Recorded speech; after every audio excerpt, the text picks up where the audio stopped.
Um, yeah, welcome to episode 10 of Stellar Fusion.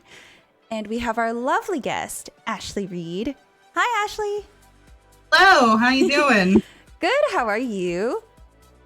Doing pretty good. I was just frantically typing to you. I'm like, I can't hear you. Oh, yeah. I should have said that I was going to be talking first and then I would introduce you. It was Discord being like, I was like, oh, God. Oh, yeah, because you're...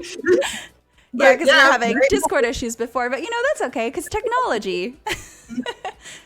I'm doing great. How are you? I'm good. Thanks for asking. So it's funny. Ashley and I got to talk before when we did this, I guess it's like a preview interview. Yeah, it five? was kind of new to me. It was like a big group interview with a bunch of us at Respawn, Chad Grenier, Carlos Pineda, and it was we all got to talk a little bit about the different things that we worked on. Yeah. And I think Ashley's work definitely resonated with me because I love digging into the lore of like Titanfall and Apex. So talking about Loba's backstory and everything was really cool. Oh yeah, now that Quest is out, you can finally talk about that too, which is great. Yeah. How far are we into Quest? Oh god. Yeah. I actually didn't realize that another comic came out after you finished the first Quest, so I actually need to go read that. So I'm behind. Yeah. Yeah. I don't want to spoil anything because it's like we're getting a ton of good fan art out of that one, and I'm just like, that's so cool. Oh, is that where the one where Octane is arguing with Bangalore and Wraith? Is that where that came from? Yeah, like yeah. They're arguing in the background. Yeah, that the one where Wraith's drinking the apple teeny and they're all arguing in the background. Yeah, that's it. I love it so much. I love this whole Apex community. Like everyone is extremely positive, I mean, aside from like the small group of people that are not, but it's really cute. And I love the amount of fan art that just pops up, especially with all the Nessies. That makes me really happy. We're really glad people got attached to that because it was kind of just an in-joke at first. I actually didn't know the origin of it, but Carlos explained this to me. I think if I'm getting this right, it was they did a tease for Titanfall 2 back in the day, and it was very much like a tease. It was just like a still image, like a blurry still image, and people were like, "It's the Loch Ness Monster!" Then they ran with that and started inserting Nessies everywhere, and now it's become like marketing will do it, with writing will do it, design will do it, and so yeah. Nessies are our favorite thing now. That's so cool because you can see it in like even trailers and like CGI stuff, which is so good. Because like in the story trailers, you see it and you're just like, oh, I saw the Nessie. Like now everyone looks for it, which is so great, and I love it so much. Apex, where's Waldo? Where's Nessie? I accidentally found one the other day, like in the map, and I only found it because I was downed, and I was like, what a way! Like I'm lost, but I also won. That's cute. Oh my gosh! Did you ever do the giant Nessie thing? No, but I want to. Because I'm just like, found it. There's so much to do. I want to survive, but I also want to see the giant Nessie. You do have to do it like very fast, and like you're probably gonna be outside the ring by then. I found out that was Chad, our game director, who designed that. Oh, really? If anyone at Respawn hears this and that's wrong, I'm sorry. That's what I remember. That's awesome, though. So actually, when we first started talking before we started the interview here, you said something about how you worked at Respawn before you became a game writer. Could you tell us a little bit about your experience? Yeah, I actually previously worked on the marketing team for Apex, but I was working on a lot of different games at once, actually. And we heard about like, oh, Respawn's working on something about, I would say about 6 months before the game came out. We were told like, oh yeah, they're working on something, and we went down to see it, and it's like, oh, okay, cool. And Ashley will be writing the marketing content. So all the bios you see on the website were me taking the documents that Tom Casillo, Manny Hagopian, and Mo Alavi wrote. That's the rest of the current writing team. They wrote the bios for the characters and put them in their own internal documents, and I took those and shrunk them for the website. And just kind of other thing. The first few months, if you saw an ad for Apex, I was involved with it. Ooh. And they were super communicative. Manny and Mo, we talked a lot about the different stuff, and I would just like fangirled and like went off about how cool the characters were. And I guess they were like, "You're a good writer and you like these characters. Would you like to test write something for us?" And I was like, "Yes." And then after I did that, they were like, "Would you like a job?" I'm like, "Yes." Oh my god. So then I became a game writer a little bit after the game came out. That's so cool though. Like not many people can say that they get converted like that. You know, like, hey, like let's go out on a limb and just have this person write, right? And that says a lot about their trust in you. That says a lot about just how they are as a company, which I think is so nice. That's so wholesome. Right? It's funny because like it feels like very natural. It felt very natural, like, oh, of course, this is totally makes sense to do it this way. But then I realized like how unusual it actually is. So I think it says something really good about Respawn as a company, like how they do things a little bit differently, but in a really like intelligent and effective way. Yeah. Oh, also it says something about your skill as a writer, right? Thank you very much. So Loba was your first character then that you wrote for? Okay. So how exactly does writing for a character work? Like, do you write their backstory? Do you kind of come up with their origins and stuff? Or do you write their lines? Or is it kind of like everything? Well, we'll say it's different for every company because I have done a bit of game writing. I have done game writing before this role, and I wrote characters for other games, but that was a little bit different, and every studio is a little bit different in what they want. For Respawn, yeah, it's basically everything. In the case of Loba, there are a few of our characters who kind of start with one writer and then move to another writer in the process, and Loba was one of them. She started out, Tom came up with the idea for her, along with Griffin Dean, who was the designer working on her kit. They came up with her together, and then a little bit after I showed up, it was decided, okay, Tom's working on all this stuff. Let's give Loba to Ashley so that she can work on her dialogue. So Loba passed between several different writers, but in theory, there are some characters like Watson for Tom. He came up with her backstory and wrote all of her dialogue. So in theory, it's one person doing it all and you do everything, but sometimes it gets kind of switched around. That's really cool though. So basically you did everything for Loba, right? Like you were given her kit and like who she is, and then you kind of were able to build her backstory and everything? It was actually Tom. Tom did the backstory. Okay. Sorry. Did the backstory, and then they passed her on to me to write the dialogue. I can say that, well, I can say hopefully sometime in the near to far future there will be a character I can say yes, a person, but we will see. I can't really. Well, I'm excited for you. Thank you. That's awesome. It was great to work on Loba as well. I actually, long before I knew I was going to be writing her, back actually when I was still in the marketing role, they'd already come up with her as a concept. And basically she was at that point, she was a piece of paper with a drawing on it and a bio. And I'm like, I love her. She's my queen.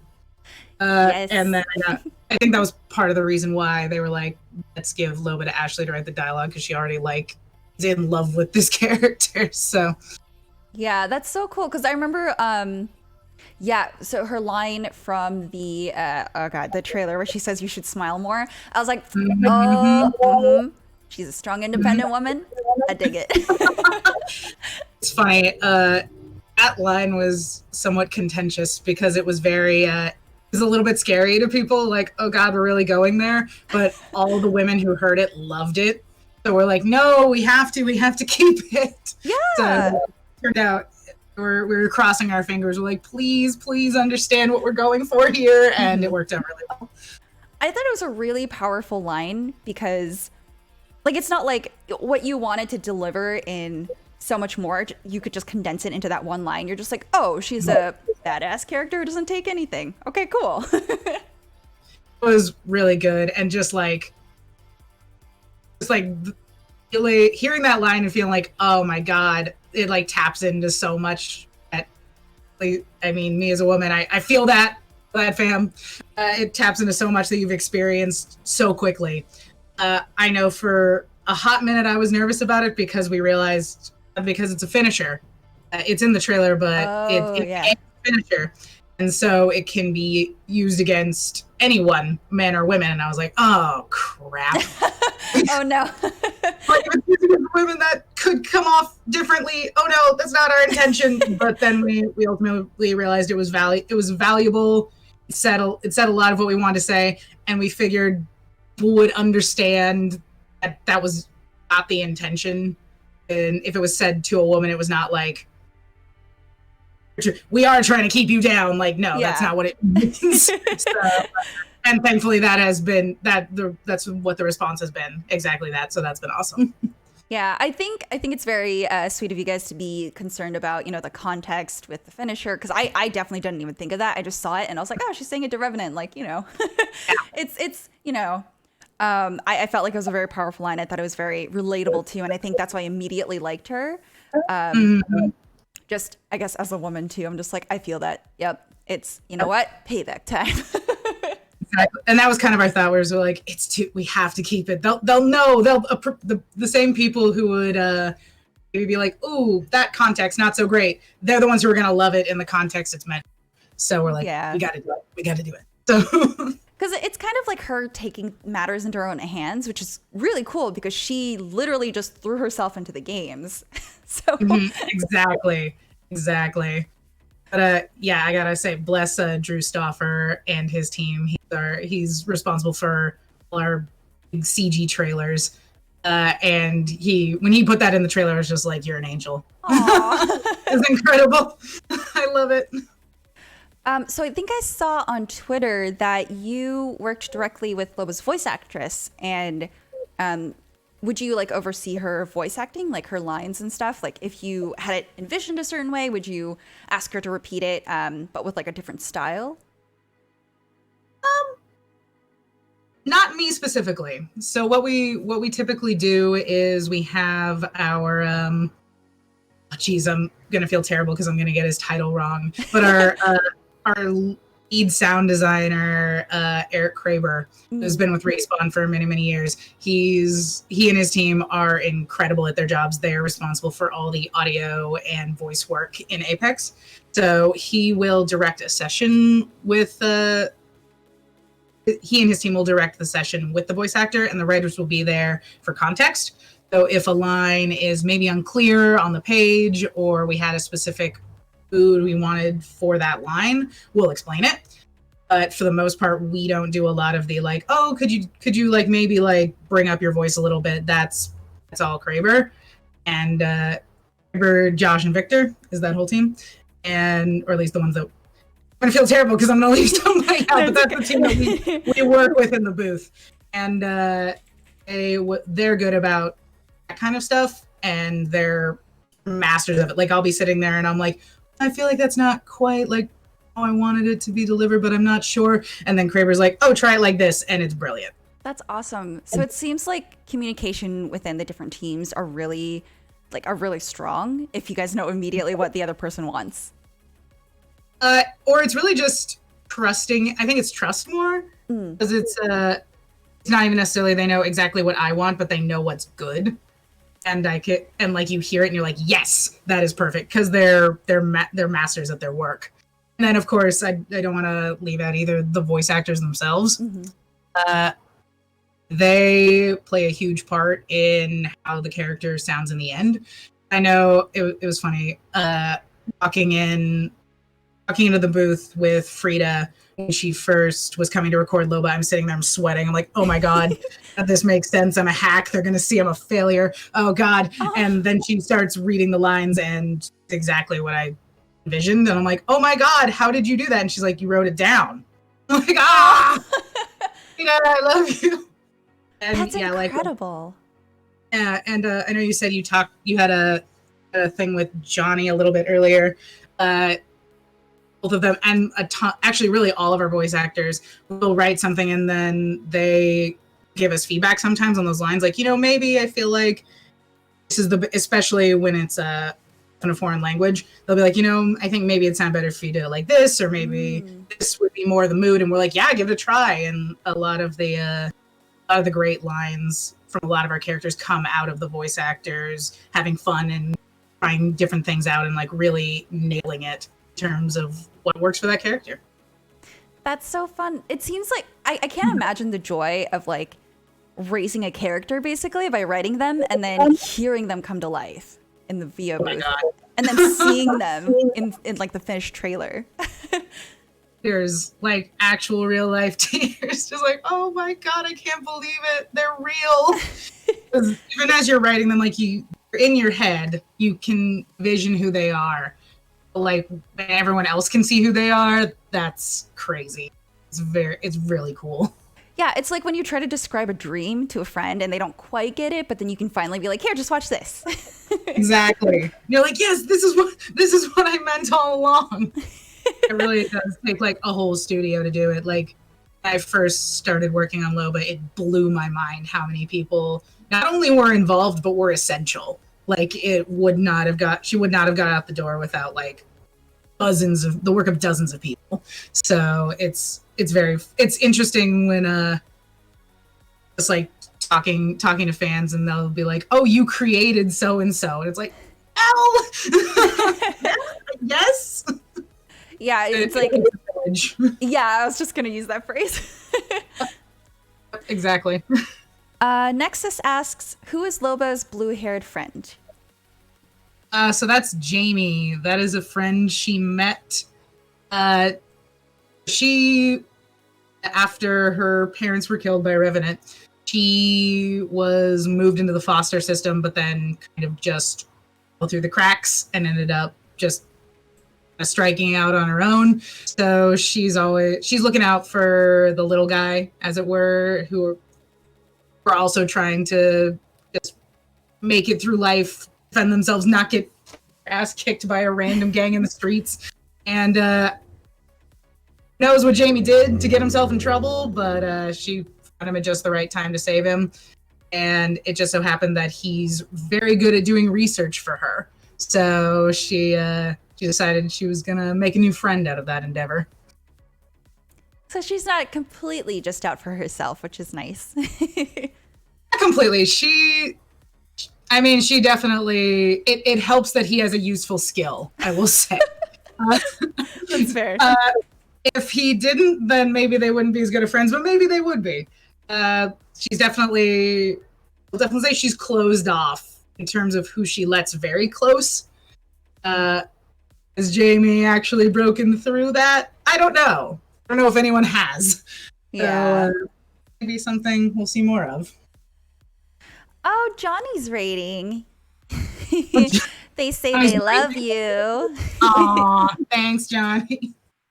He has had nothing but really good things to say about you. He said, you're adorable, you're very bubbly, you're very energetic, and you're always excited about everything. Aw, that is one really sweet and also exactly what I would say about him.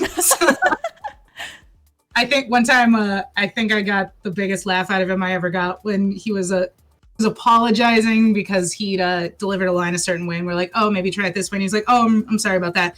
I'm like, no, like of all the people I could compare to Crypto, you would be last on the list. You're the least like Crypto because you're your biggest enemy. You're so sweet and like, I don't know, like you're like so sweet and kind and like open and fun, and that's like the last person I could envision is Crypto. He pulls it up. He like gets into that character so perfectly. So that's not me questioning your abilities, Johnny. He says he loves you. Also, I totally told that story wrong. It was actually that I was like, I feel like you're your biggest critic, Johnny, and worst enemy, because you're doing perfectly, but you think you're doing horribly. Aww. Yeah.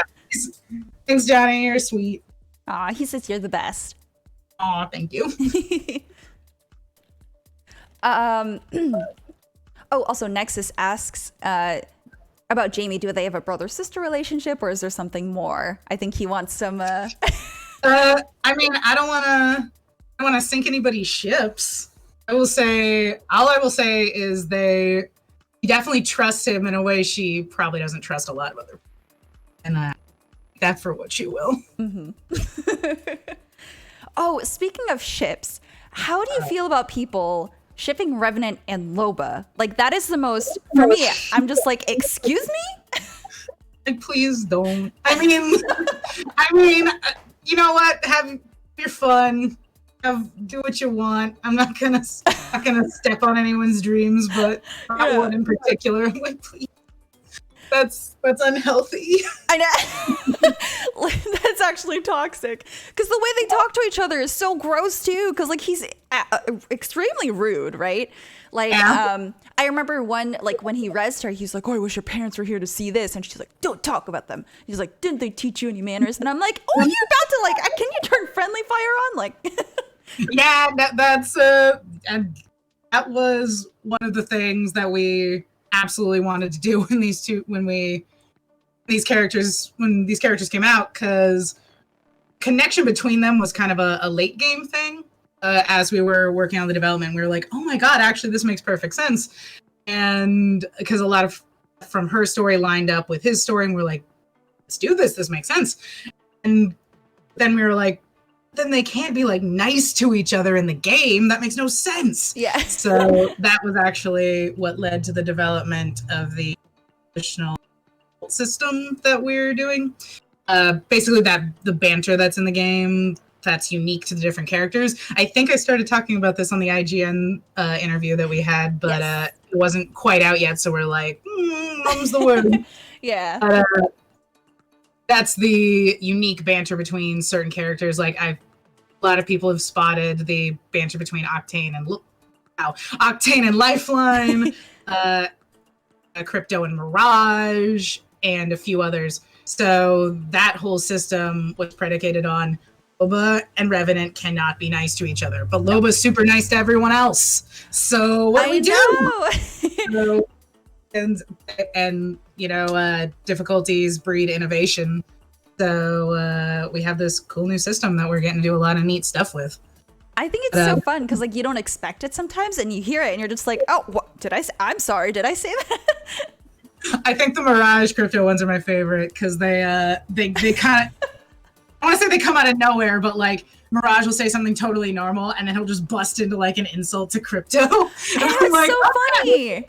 He calls him Crippy, and you're just like, I mean, I'm sure Crypto feels the same way. He's like,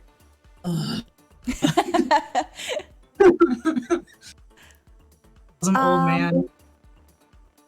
Oh, okay. Here's a funny question. Moonshine asks, I have a weird question. All of the legends have a room on the dropship. Does Revenant have one too? I imagine he must, but I don't think there's much in it. He's literally in a box, just like packed away. It's just like blank. He's a simple man with simple pleasures like murder. That's pretty much it. He doesn't really care about much else. That's really good. Oh, there was another question I just saw. I don't know how to say the name. Neopret says, what are some of the biggest issues you guys have had to overcome in the making of the game? Oh boy. Well, as writers, I think the primary one we've had to deal with is that you write for a battle royale game. Where lore and storyline and all of that does not take precedent. It's very much a gameplay first game, and I don't say that with any sort of. I don't say that as a bad thing. Mm-hmm. It's just something you're not center stage. You have to figure out how to like work things in and do it organically. Because if you were to say put an RPG style conversation system into a BR, it would be very distracting from the actual game. So there's people who may want to engage with it and people who may not. But then you're kind of forcing it on the people who don't want to engage, so it becomes less fun for them. So I would say that's probably the biggest challenge, is figuring out how to get story and character and lore into a game where there isn't room for it to be center stage. Mm-hmm. And it has been a huge challenge, but I feel like it's probably been one of the most parts of the game as well, because it's different than anything we've done before. So it's really exciting to see it working as way it does and as well as it does. And for the entire team to embrace it as much as they have, it's been really awesome, really exciting, and just every day it feels like we're doing something innovative. So it's something we're super passionate about. So our biggest challenge became our biggest strength, I think. Oh, that's awesome. That's good. I feel like every season there's so many different things that happen. So it's like a really good learning opportunity for both players and also devs. So I think that's really nice. Absolutely, for 100%. And I will throw out there, like, if you don't engage in the story, if that's not your thing, if you just want to drop in and shoot stuff, we love you. We love you too, and we want you to have a ton of fun, and we want you to feel like the game is made for you as well. So I'm glad we were able to set it up that way. Yeah, I think that's why I appreciate quests, because it gives you an option to like opt into it if you want. Mm-hmm. Precisely. Tibble asks, was that Loba's siblings in the photo in one of the trailers? Will we learn whatever happened to them? I think they were that was the foster family, right? Yeah, that was the loading screens. I think people haven't quite gotten to that loading screen yet in the battle pass. But that picture is of the foster family from the trailer. So she herself does not have any biological siblings. It was just her parents and her. They were a family of grifters, so they pretty much didn't have extended family. They just had each other, and they didn't even really have a home. They just traveled across the different planes because they could never stop in one place long enough. Otherwise, something bad might happen. What do you know? Loba does not, at this point, have any family, so she's kind of on her own in the world. Yeah. Jamie's her family. Jamie's her family. Jamie is certainly the closest person she has to family. Yeah. What a name. Soft Drink Evening asks, how does the lore explain the death and revival situation? I remember reading something about stealthed medical teams. Mm-hmm. We haven't gone into this too much previously. I don't know how much I can or should say, but I will. I think what we've now, what's out in the world now that I can say for sure, is somebody doesn't necessarily die when they get knocked down. And I mean, we have adrenaline shots that people can use on each other that like go from nearly dead to totally fine again. It's the future medicine. So somebody gets knocked down and revived. That isn't you like putting some DNA into a thing and cloning them or anything. They're already fine. They've already got a medical team working on them. Here's their banner. Okay, they're allowed to come back into the game. So sometimes people die. Like if you face Revenant or Caustic, you're probably not gonna come out okay. But if you face another character like Gibraltar or Lifeline, they're not gonna make a point of killing you. They're just gonna try to incapacitate you so you're out of the match. So, really, we have now 13 legends. Each match is 60 people. Mm-hmm. So there's a lot of people who are not legends who maybe don't survive the match. So it's a blood sport in that you could die, but it's not a requirement. I see. Not 2 men enter, 1 man leave. 60 enter, 3 leave. It's not like that. Yeah, I think I felt like it was almost sort of a simulation because there's so many different copies of the same legend all around. So I'm just like, No narrative dissonance. That one I think is down to you gotta have 60 to fill out the game, but let's just say it's a suspension of disbelief kind of thing. Where it's like those 13 are there, but there are more. There can only be one. No, I was about to say there can only be one. There can only be one Mirage. Wait, no.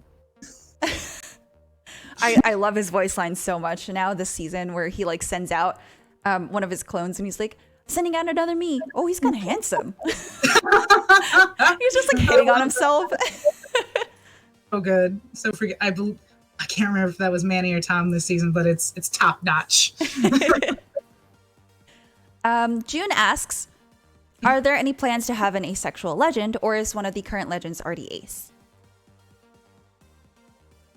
If you know the answer to that. I will say, to answer the full question, yes, it's either one or the other. There's one legend where at least I'm kind of unsure of right now. It's like, are they? Maybe, I don't know. But there's characters we've thought of in the future who may be coming out, may not, and we've kind of wondered, like, is that person this? So it's definitely something we are interested in. We don't have any specific plans at the moment, but it's something that's kind of at the top of our minds, like, okay, that could be an interesting portrayal. And I mean, well, there are a few legends who I would probably say, well, they're asexual because they just don't care. But an outspoken ace character, I would say there's an opportunity for that, for sure. I think there was a rumor going around that Loba is bisexual. Was that confirmed? Yeah, I can confirm that. Oh, that's awesome. Tom already confirmed it, but I'll double confirm it. That's so cool. Very cute. Yeah, it was very funny. It was something we talked about early on, and I was like, okay, I'll insert some dialogue in that kind of points to that. I wonder how long it'll take people to figure it out. Like a week, 2 weeks, less than an hour. That's so good. Actually, even before, like I said something, and people were like, "Well, bisexual confirmed," like before the season even came out. So it was like, that's like -3 days. They figured it. You want a little bit of mystery out there, but that's great. It was like, oh man, there. And then, I mean, in hindsight, I looked at the line that got people wondering about it and asking was I'm a man-eater and a lady killer. I enjoy the variety. Yes. 100% what that meant, but I thought maybe it would take people a little longer to find it. So you wrote that line? I did, yeah. Oh my god, thank you. I feel so represented. Honestly, like that feels so good. I was like, oh, I heard it once and I was like, yes, no, I identify. That's me. That's my. Awesome. That made me so happy. I liked that. After like writing that one down and we finally got the iteration sound of it, it's like, I love it. And I love that she flirts with like everyone. And I'm like, lady, I love you, but we have something to win here. Like we need to focus. Yep. It's so good. It's funny because I think I saw one person be like, but she's only flirting with men. I'm like, not so. Not really. Don't worry. Mm-hmm. Siri asks, question, any cool advice for the young writers or people pursuing to be one? How do you become a writer yourself? Like, what sparks your interest? Okay, I might want to. Somebody actually just asked us this on Twitter, and I gave a detailed response that I might want to pick up to send to your fans or to your fans, your listeners. But I will say. All right, could you repeat the question? Yeah. Any cool advice for young writers or people pursuing to be one? And what sparks your interest in writing, I guess? Not quite sure what it means by what sparks your interest. I think, I just love writing. Yeah, I think like where your inspiration comes from. Okay, yeah. Really just wanting to explore different relationships between different characters, kind of what would happen if this happened sort of scenarios. That's what gets me thinking, like, well, what if that could be like a character interaction or a thing that occurs in the let's follow that thread. And like that's really interesting. Where does this take us? And as for advice, I would say just constantly be writing, like, as much as you can. Like, don't beat yourself up if you're not writing 1,000 words every day kind of thing, but constantly make sure you're writing, coming up with new stuff, reading a lot, finding people whose writing you like, or in video games, reading comics, all that stuff, like storylines you like, stories that you hear or see the way it's written, you're like, oh my god, that's amazing. Like kind of try to adapt that into your own style and learn more, develop your own style. The core of that is just keep writing as much as you can, as often as you can, because then you stay in practice, you better and you have a portfolio of work, even if you don't have professional experience. That was one of the things that was really helpful to me starting my career. I actually started writing for a game outlet, and I was a freelancer first. And when I first applied for the freelance position, I had a body of work to show them, like, here you go. And they're like, okay, you have some potential. Let's bring you on. So having that in your back pocket sets you up very well for the future. So, and I mean, if you're a writer, you'll want to write anyway. So just like, don't worry too much if it's good or not. Just allow yourself to like have fun, write, doing it constantly, and keep improving. That's really good advice. Hope so. Anyone horribly. Nix asks, what do you all look for when making new characters, i.e. something game needs, lore-wise, or conceptual? Kind of a mix of everything. Our characters start with their kits and their abilities. So from a design perspective, they're looking at game needs first. What is missing from the game? What could be an interesting addition? What could change the meta? Stuff like that. And then when it gets to us, we obviously want to tell stories that are a little bit different than the stories we're telling with other characters. We also want it to line up with whatever the kit is, because you want to make sure the abilities and the character themselves make sense together. It would be very strange if you had Lifeline exactly as she is, but with Octane's abilities. It would be kind of weird. Yeah. It would be interesting, but it would be very weird. So you get the kit. You want to think about, okay, who do we already have in the game? So kind of the same way design thinks about what be an interesting addition to the game. We think the same way, but what could be an interesting addition to the cast and the story? And then from there, we try to meld those together to create a new character. That's awesome. Also Johnny, replying to your writer thread, your answer, he says, raise his hand. Is it true if you don't use it, you lose it? Honestly, I would say no, at least not entirely. It's a bit like riding a bicycle. You get a little bit worse at it, but then you practice a little bit more and you get better, faster than it took to get. I know what I'm saying. I actually did stop writing for a while when I was younger and then picked it back up again. And it did take some time to get back to the baseline I'd been at, but it took less time than it originally took to get there. So don't feel like if you haven't written for a while, you can't pick it back up. So you can do it, Johnny. I believe in you. Yeah, I think sometimes like after a long weekend or something and I have to sit down and write a script, I'm just like, I don't know where to start. Oh yeah, I think everyone goes through that, I think. And this may not be the best advice for everyone, but it works for me. If you feel like you're blocked, just sit down and write stuff, even if it's total trash, just like get it out of your system. And then when you have a first draft down, usually you go back and you're like, oh, okay. And then you can edit it to be what you wanted it to be originally. Every once in a while, it'll just be total trash and you throw it out. You had to work that out of your system so you could write a good thing next. So if anyone's dealing with writer's block, that may be the way to fix it. Everybody's different, but that's what works for me. Yeah, you gotta like word vomit, get it all out. It's like a Brita filter, just, get that out. That's something else through the filter, right?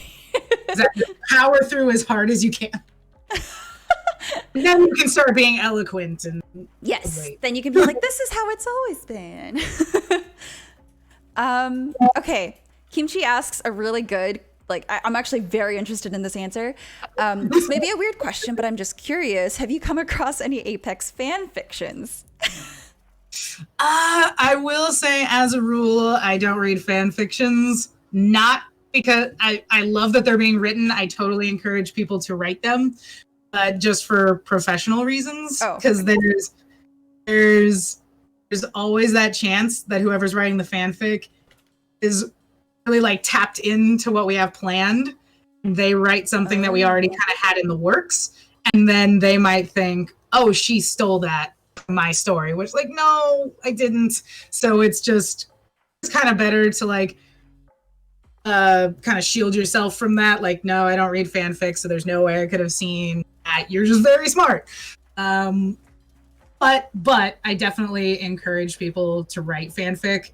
I wrote a lot when I was younger, and if you're ever interested in working on a large IP, it's incredibly helpful because it teaches you how to write other people's characters consistently and in a way that makes sense for that character. So I 100% encourage people, keep writing fanfics. I'm really excited that people love Apex enough to write the fanfics. So no, even if I'm not reading them, I appreciate them in spirit. I didn't even think of it that way. I love that you're so positive. I really love your energy because you're literally like, oh, fanfic isn't bad. Like, please do it because it teaches you all these skills. And I'm just here like, I just want to see these two characters get together. I mean, that's okay too. I'll have one. We all have one. We're just like, now kiss. You're just like, just a little bit. That's really cool, though. I didn't think about the practical application of what it's like to write fanfic because you're right. You could. It's kind of like what happened with you and Loba. Like you came in after someone set up the base for Loba, and you came in and you like developed her lines, like what she would sound like, and that's really cool, though. I really like that. It was, and I bring it up because I actually like realized it very recently. I was like, God, it all meant something. I mean, it meant something because it was fun and I liked doing it, but like, oh my God, it actually had application in my life. Oh, easy. I had just seen a question. Where'd it go? What happened to the Wraith that was seen in the Voidwalker story since she gave her phase gear to the other Wraith? I don't know if this is something that you would know. You can't see it, but I'm making the closest approximation I can to the shrug emoji. We don't know what happened to that Wraith. We may find out later. We may not. It's hard to say because she's off in another universe, and it's difficult to say whether the Wraith we know will pursue that or not. But we may see her again. You never know. It's so funny. I kind of think of it as like, Link doing a bunch of side quests before actually going to fight Ganon. And everyone's just like, excuse me, hello, there's this thing happening. And like the Wraith is just there playing in the games. And the other Wraith is like, I saved you, please come save me. Oh, that Wraith may actually be okay. She was pretty determined right there at the end. And she seemed like she had the upper hand. So she may be fine. Question mark. Hard to say. Yeah, it's just funny though because she just gets dropped off in another world. She's like, sure. That's good. This is life now.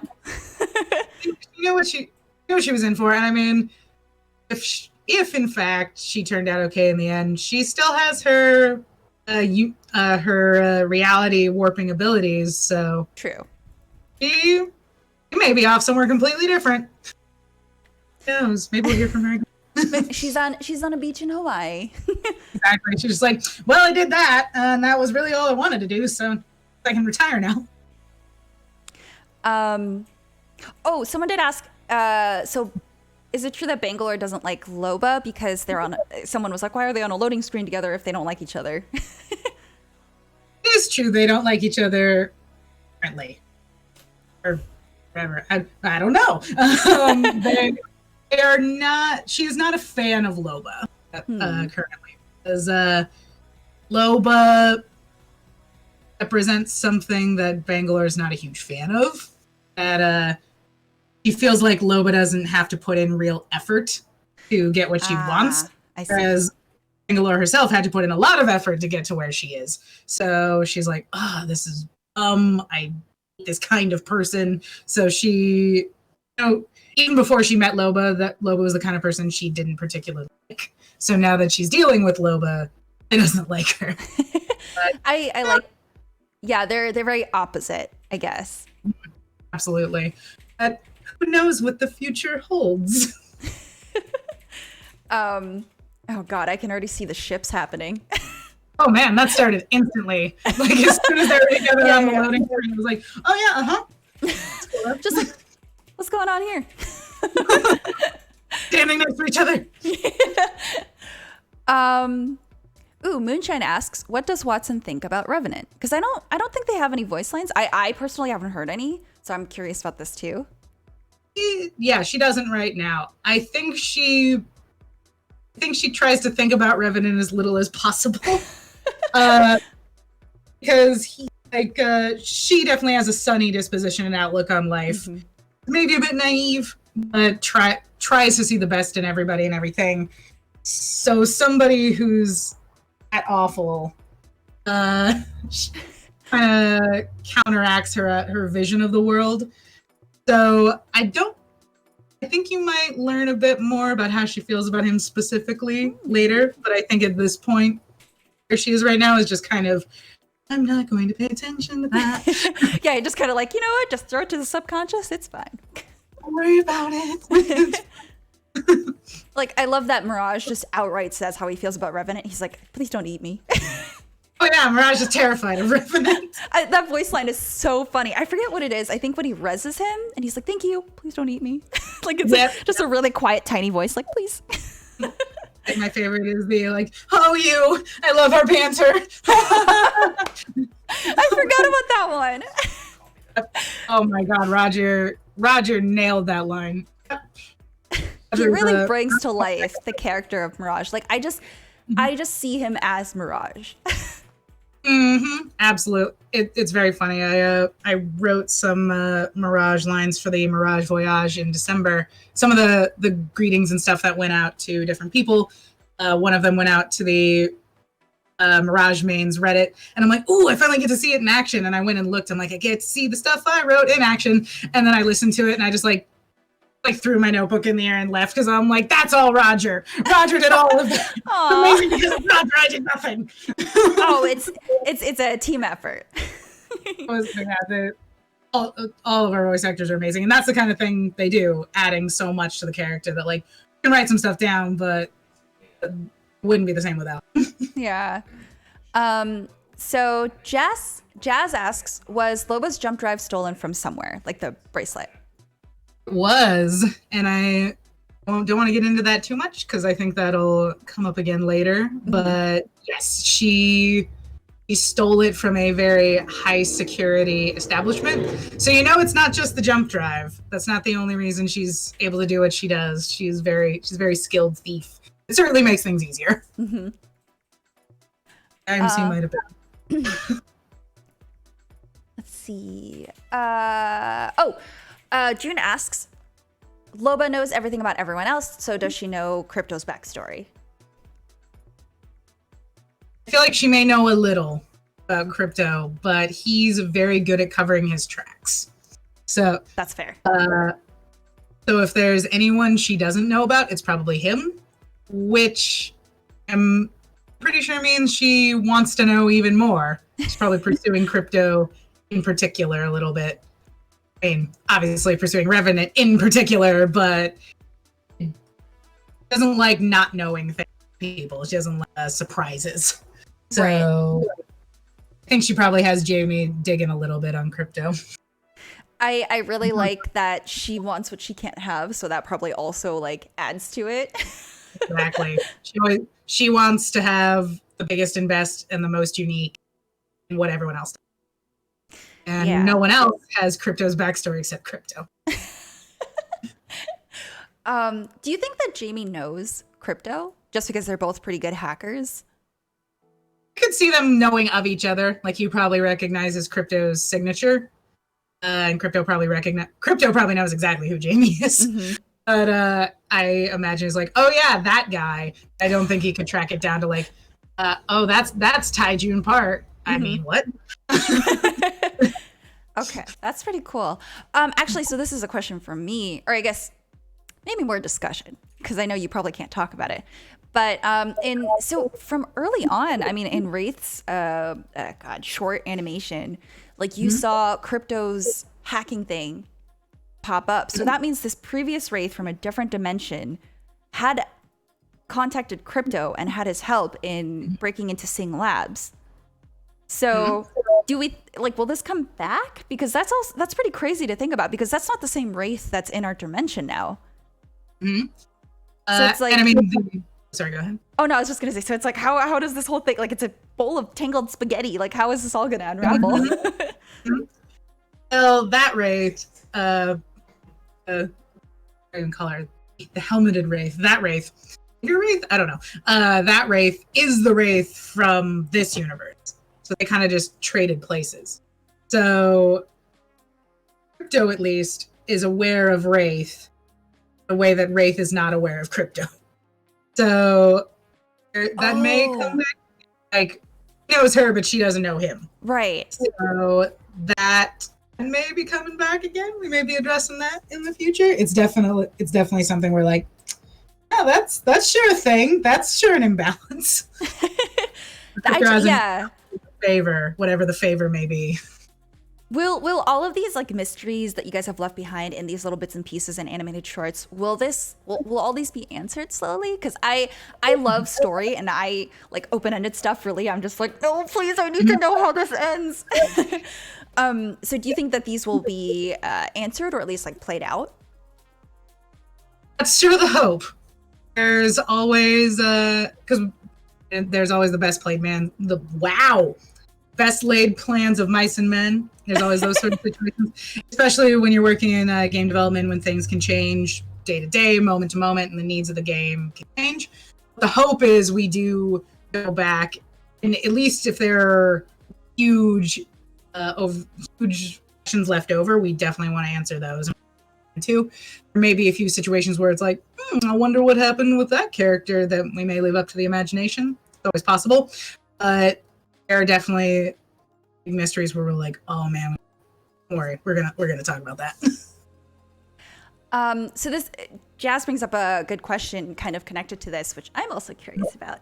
Are there any thoughts to taking Apex Legends and making like a Netflix short, like a Netflix series, or like any animated series? Because stuff like Love, Death, and Robots really does so well, and I think people are kind of wondering if that's a possibility. Never say never. Definitely love the idea. That one I definitely can't speak to because it's a business decision as much as a writing decision. I would love if we did that. So yes, please. Keep pushing for it, and show that there is a fan and community interest in doing so, and I think that'll make it all the more likely. So if this series were to be pitched, would you want to be a writer on it? Absolutely. 100%. In my wildest dreams, for sure. So, that sounds so cool. Oh god, I guess I opened up a can of worms with the Wraith thing. Ever since finding that voice journal at the end of season 2, I'm assuming in the Sing Labs, does Wraith know her past? Oh, that's such a good question, actually, because yeah, that's right. We burst through the secret room where we find Crypto, but also we have the Wraith voice thing. Does Wraith, I mean, I guess she hasn't had any voice lines to really confirm that she understands that it's her, but how do I phrase this so it's not like asking you to break NDA? Will that become addressed, I guess? The fact that she finds her voice recording and is like, that's not me. I will say, keep looking. There may be somewhere in the game she might mention that. What? Okay, all right. I created more of a mystery. Yes, oh no! You mean I have to play a game I love to find out more lore? Okay. That may be part of the new dialogue system, is being able to not just have characters interact with each other, characters interact with their environment. So. Oh god, okay, all right, cool. I gotta go search the game then, immediately. Oh my god, okay, cool. Thank you for that. I definitely wouldn't have known that. Sure. I mean, there's definitely what's the word I'm looking for? It has to be under the right circumstances, essentially, or in the right place. But yeah, there's stuff hanging out in the game, just waiting for the trigger to be tripped. Oh my god, Ashley! Oh my god, her evil laugh. I'm doing the super villain like finger waggle. I know. I can't see her, but she can see me just racking my brain. Like, where do I go? What can I do? What can I interact with? Oh my god.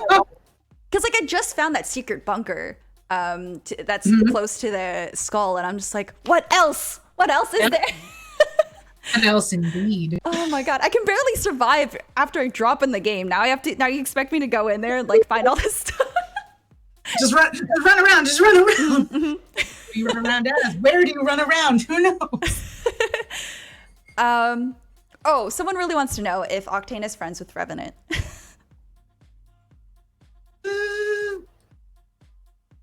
I don't think so. Because, I mean, Revenant doesn't really do any of the things Octane enjoys. Yeah, and he doesn't go fast or anything. He doesn't go fast, and he's kind of a jerk. He does... He actually... I think Revenant is one of the few people who's actually annoyed Octane. Because he has some voice lines where Revenant's like, I'm not thanking you, and Octane's like, so that's how it is. Okay. Oh. But there are not many people who can annoy the great annoyer. So. Oh my god, that's so fair. I didn't even think I'd never heard that. But that's so funny because Octane's the only person to really speak out about being annoyed by, you know, the scary Revenant. So I respect him way more. Actually, have you had a chance to hear? A lot of people have new "You're welcome" line when Revenant says thank you, and they, in theory, would say "You're welcome" because Revenant does not say thank you. He say something else. Oh, I'll have to try that. Yeah, take a look and see what the different characters have to say when he does not say thank you, and they respond in kind. That's so funny. Yeah, he just, I'm not thanking you, and I'm like, what? Okay, well. There's people have started to document like all the different instances of what the characters now say back to him, and I'm glad people have enjoyed that because we enjoyed creating it. Yeah, usually I'm just yelling at my actual teammate who hits the voice line. I'm just like, all right, well, fine. You know what? I'll just keep the health pack then. You know what? Cool. Oh. In the quest story, why was Lifeline mad at Octane for going on a date? A lot of reasons for that. I've enjoyed watching people dissect that one. I don't want to say any one thing is true. I will say she knows him pretty well. She knows how he behaves. She also cares about him and ultimately wants to make sure he doesn't do anything dumb or anything that could get him hurt. Like blow up his legs again. Blow up his legs again. That's why she cut him off the first time, where she was like, I'm blocking you because I can't watch you do this to yourself. So it's kind of she's a tangle of emotions with that boy. Mm-hmm. So yeah, she's just doing a lot of things, but ultimately knows that Octane is terrible at exactly this sort of situation, so this is gonna blow up. Oh god. I think one of the new voice lines is when she says grenade out, and you know, if Octane's on her team, she says try not to step on this one this time. Exactly. Don't stand on this one. Oof, the sass, like, oh my god. Yeah, she's definitely like she's like the mom friend among her friends in general, but she's definitely the mom friend to Octane. He has no preservation instincts. Don't, why are you so stupid? Oh, she says get away from it, Silva. Is that like her nickname for him? That's his last name. Oh god. Oh my god. I promise I know lore. Oh, it's fun. I mean, it's we don't bring it up in the game for the most part. But yeah, her name is AJ Shea, and his name is Octavio Silva. So he calls her Shay, and she calls him Silva. That's really cute, though, because like not other legends talk to each other with their names. That's true. Really cute. Those two go way back. They're like they've been friends since they were basically infants. So they know each other. They know each other pretty well. Well enough to murder each other in the arena. Sure. I think she just probably does that out of a rage. Like, oh, really? Really? After I get you the new legs, you come to the murder game? Fine, I'll shoot you myself. Yeah. How'd those legs work out for you this time? Then it's also like, if I shoot him, I won't kill him. So like I said, she's a tangle of emotions. Mm-hmm. Aw. I feel like she has one of the more brutal finishers too, where she takes her drone and just like shocks you. I think that's just incredibly violent. I'm just like, oh my god, she has a lot of rage. She does. She's the loving, caring medic character. She's got her secrets. She's got her issues and her things that keep her up at night. So Oh no. she's not all sweetness and light, as it were. That's Watson. Yeah. I can see her taking her heal drone and just hitting someone over the head with it. Like, stop. Oh, yeah, definitely. Got that punk vibe to her a little bit.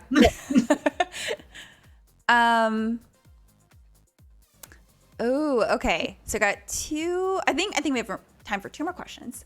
So, is Mirage scared of Wraith? Kinda. In Mirage's perspective story, he says, "I don't want to mess with Wraith. I plan to have kids someday."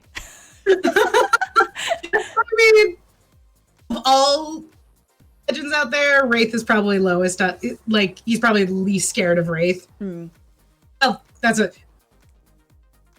To clarify, he's probably closer to Wraith than he is to a lot of the other legends. He still knows that she's a badass. If he gets on her bad side, he will suffer the consequences. But he's probably closer with Wraith than he is pretty much anybody else now.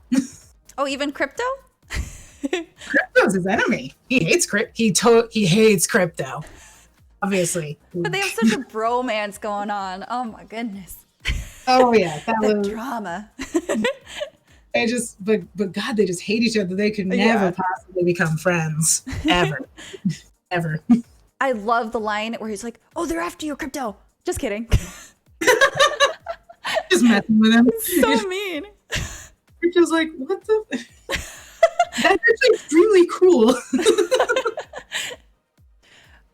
Also, Moonshine asks, wording this question to not break NDA, would you rule out the possibility of Revenant knowing who Pathfinder's creator is?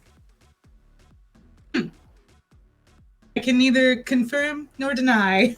If that is definitely a mystery we will be addressing. So yes, I'm so excited. Yes, I'll keep that one very, very under wraps. But I will say only that you will get your answer. That makes me happy though, because it tells me that you, as a team, are really thinking of all the questions that fans have, and you do want to cover them, in a timely manner, but also like keep the mystery going. Because I think that's honestly a lot of the draw for a lot of people. Like, there's even like an Apex lore Reddit thread or Reddit subreddit where people try to figure out all the like, oh, what does this mean? There's a spec here. Does that mean something? And that's like a lot of the fun for, I think, as a fan of like other things, love digging into the mystery of different stories and be like, ooh, what's going to happen? So we definitely want to create that here. And we also have fun like digging into the mystery. Like, how do we set this up? Where's the payoff? Ooh, this is gonna be good. This is gonna be real good. So it's fun for us, and we want to make it fun for the fans too. That's really cool. Okay, so since we are nearing the end, how about, what is your favorite quarantine show that you've been binge watching? Honestly, this is a wrong answer, but it's true. I watch a lot of YouTube, and I watch a lot of Kittysaurus, which is this channel where this woman just like, she owns 7 cats, and she just like does stuff like, I put up a saran wrap wall to see if the cats can get past it. And oh my God. I'll just sit there for hours and watch these. I've gotten way too emotionally attached. I could tell you all the cats' names, all their personalities. I'm like, yeah, this is quarantine vibes right here. Oh, that's so cute though. That's a dream. She's trying to grow her channel right now. So if you like cats and you like cats being silly, check out Kittysaurus. That's so cute. I love wholesome content like that. Oh yeah, it's super wholesome. So cute. Oh my God. I like tell my friends about it. I'm like, so that one's Lulu and he's a total glutton. And that one's Loba and she's really like mischievous, and they're like, you okay? Like, are they, you adopted new cats. You're just like, no. I just have a lot of feelings about these cats. Do you have any pets of your own? I don't. I was thinking of maybe getting one in quarantine, but I feel like a lot of the shelters are currently closed down because a lot of people did that exact thing, which is good. That means animals have homes, and they're a big responsibility. So I don't want to get one in quarantine, and then when we finally are allowed out, I'm like, oh no, Yeah. I have too many responsibilities. Definitely would love a dog one day. Yeah.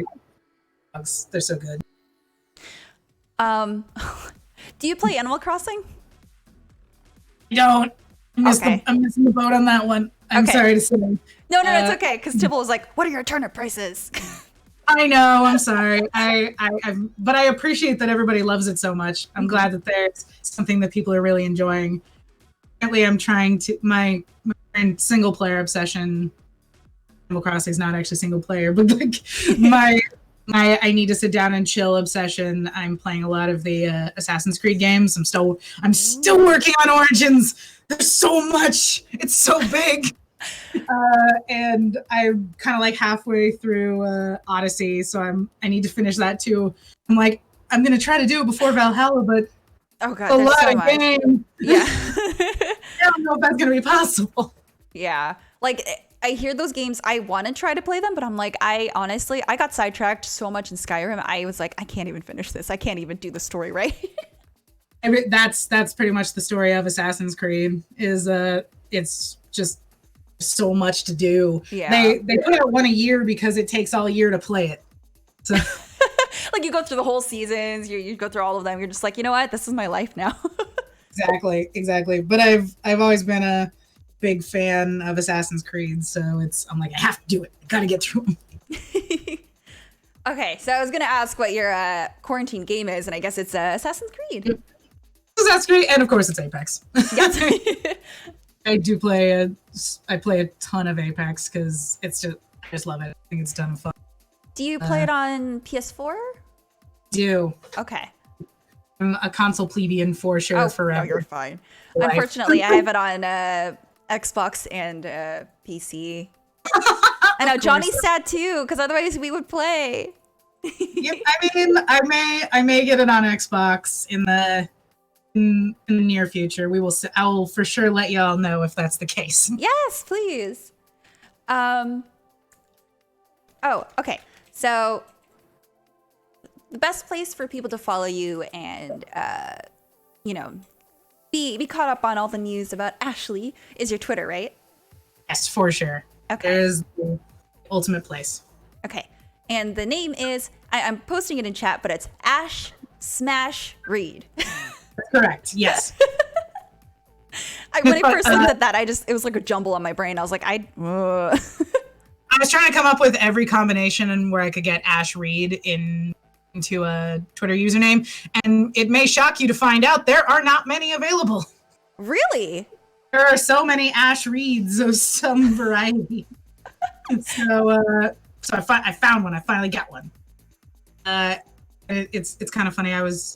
Somebody told me that they were worried about asking me questions on because they didn't want to bother me. Mm-hmm. Like I was maybe a little intimidating. I'm like I'm the least intimidating person on the so please feel free to ask questions. Yeah, like you were super nice. And you're just very approachable, and if you can't answer something, you're just honest about it, which there's nothing wrong with that. I think people who expect an answer for every single question they have, that's a fault of theirs. Yeah, but I think you're very respectful and like saying, hey, I can't really talk about that, but keep an eye out. I think it's also like I'm sometimes not super active. Twitter is definitely the place to get in contact with me, and I'll see messages and stuff, but I'm not necessarily on there all the time, so people kind of like envision me as this like dark creature in a cave being like, shh, go away. Not at all. that is me most days, honestly. Until I have coffee, then I'm good, Exactly. Precisely. Well, thank you so much for being my special guest this weekend. Sorry we had to reschedule so many times, but I'm so glad we finally got to talk. Like you are super bubbly, you were very kind, and you are definitely a ray of sunshine, and I'm very glad that we got to talk again. Well, thank you so much, and thank you for inviting me. I love that you love the game so much, and you yourself very kind and bubbly. So I love talking to you, and you definitely know how to. Interviews can sometimes be terrifying, and you know how to put people at ease very well. So. I just laugh at everything. It's Perfect. Something that I need to fix, but I just laugh at everything. Keep doing it. You do you.